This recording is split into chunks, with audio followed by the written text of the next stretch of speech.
1 ოქტომბრის არჩევნების შემდეგ ბათუმში უკვე ორი კულტურული მემკვიდრეობის ძეგლის სტატუსის მქონე შენობა განადგურდა. არასამთავრობო ორგანიზაცია პროგრესის ხელმძღვანელის შეფასებით ხელისუფლების შეცვლის შემდეგ რეგიონში კულტურული მემკვიდრეობის მიმართ მიდგომა არ შეცვლილა. ამიტომაც მესამე სექტორის წარმომადგენლები ინიციატივით გამოდიან ერთი წლით მორატორიუმი გამოცხადდეს და ამ ხნის განმავლობაში საკანონმდებლო ბაზის სრულყოფა მოხდეს. ხელისუფლების მიდგომა ისტორიული და კულტურული მემკვიდრეობის ძეგლებთან მიმართებაში სამწუხაროდ არ შეცვლილა.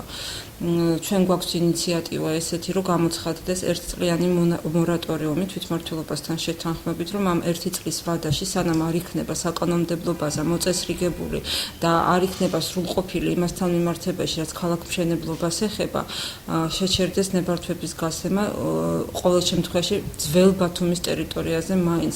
კულტურული მემკვიდრეობის ძეგლის სტატუსის მქონე შენობა ნაგებობების შენარჩუნების თვალსაზრისით გამოსავალს მორატორიუმის გამოცხადებაში ხედავს ორგანიზაცია ბათუმის დამფუძნებელიც. შოთა გუჯაბიძის ინფორმაციით ქალაქში განადგურება რამდენიმე უმნიშვნელოვანეს ობიექტს ემუქრება. ერთი წლის განმავლობაში შევაჩეროთ ყველანაირი შენებიდან გრევა ბათუმის ისტორიულ უბანში, რომლის საზღვრები მადლობა გვაქვს გარკვეული არის და დავსხდეთ ადამიანები ან დაასხდნენ მე ვერ ჩავთვლი ამ ადამიანებს შორის საკუთარ თავს, ვისაც გააჩნია შესაბამისი კომპეტენცია, არის არქიტექტორი, არის ისტორიკოსი, იცის ინჟინერი, ბოლო სინდისი და ნამუსი გააჩნია და აქვს რაღაც არარიგითი დამოკიდებული ამ ქალაქისადმი, რა ვქნათ შემდეგში.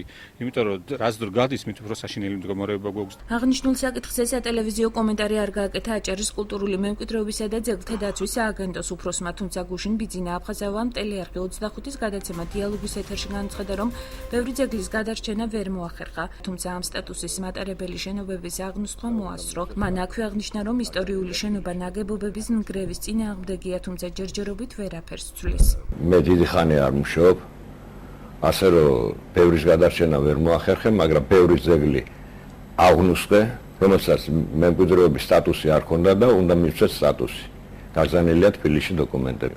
რაც შეეხება გოგებად დღევანდელი ბაქოს ქუჩაზე. ანუ ველოდოთ იმას, რომ დაინგრევა ჩვეულებრივად ეს სახლი და აშენდება საცხოვრებელი კორპუსი. შეიძლება. ყველაფერს ველი მე შეკითხვა მაგი დამისვეს ბათუმელებიდან და იქა გავერც პასუხი, რომ მე წინააღმდეგი ვარ, მაგრამ მე ვერაფერს ვერ ვშობ ჯერჯერობით. ბიძინა აფხაზავას თქმით, უსტატუსო შენობებს სააგენტო ვერ იცავს, რადგან ასეთ ობიექტებს სტატუსი დედაქალაქიდან ჩამოსულმა სპეციალურმა კომისიამ უნდა მიანიჭოს.